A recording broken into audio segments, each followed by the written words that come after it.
Еве, почитувани гледачи, на манифестацијата Штипска пастрамилијада овде во Штип е балканската незаменлива звезда Саша Ковачеви, кој што веќе е до мене, преметувате. Добро вечер, добре дојде во Штип. За прв пат не си во Македонија. Добро вечер и вама. Добро вечер на вас и вашите гледачи и ви благодарам за гостопримството. Во Штип и во Македонија не сме за прв пат. Често настапувам. Овде бев пред 3 или 4 години, ако добро паметам. Така да ќе ми биде премногу драго што вечерва ќе се дружам со штипската публика. Тоа дека си на манифестацијата Пастрамилијада, дали имаше можност да го вкусиш овој македонски штипски специјалитет? Окусил сам ја веќе то рани, али Па не знам дали ќе биде тоа вечерва, може би утре пред да заминам за Белград.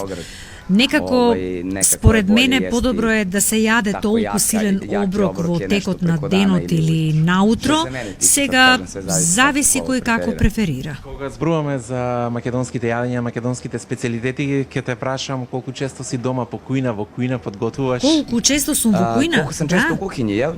Па морам да признам дека сум многу слабо. Имам пријатели кои се готвачи и ми подготвуваат некои специјалитети кои навистина многу ги сакам.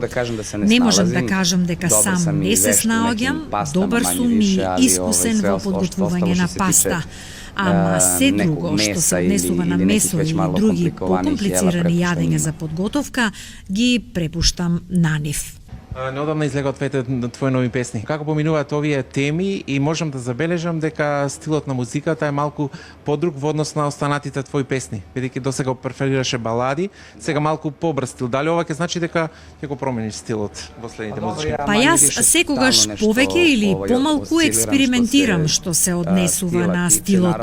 Сметам дека и тоа како имам свој препознатлив стил и печат.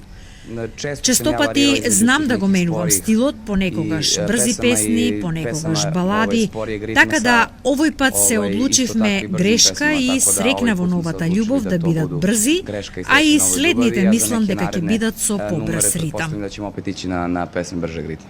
Неодамна имаше некој здравствен проблем, како успеа, дали ти беше тешко да се вратиш во нормала за многу кратко време, бидејќи гледам агендата овој месец ти е полна. Често настапуваш. Да, му благодарам на Бога како што велат, додека е здравието како што треба.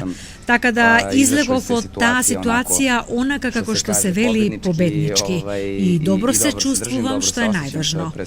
Се надевам дека таа позитивна енергија ја пренесувам на мојата драга публика. Што може да очекуваме следно? Ќе не откриеш некоја тајна овде од Македонија, од прекрасниот Штип, што на многу наскоро ќе имат можност да го видат твоите фанови? Па, ништо конкретно, да ги израдувам моите драги македонци во подготовка се неколку нови песни.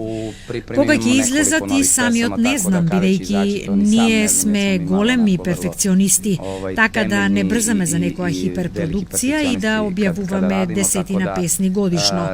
Колку мислиме дека е потребно, толку. Така да мислам и во следниот период ќе имам добри песни. Повелете и слушајте. Smatram da će biti i u narednom periodu lepih pesama, tako da izvolite pa slušajte. Океј, ти благодарам за одвоеното време и ти посакувам вечер пријатен представ овде во Штип. Благодарам на вас и еден голем поздрав до сите ваши гледачи.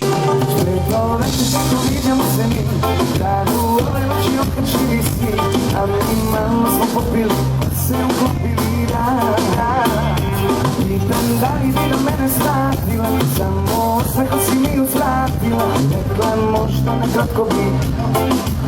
Tako je. Kažeš ne, misliš da moje sobi pasan dva, šta bi drugo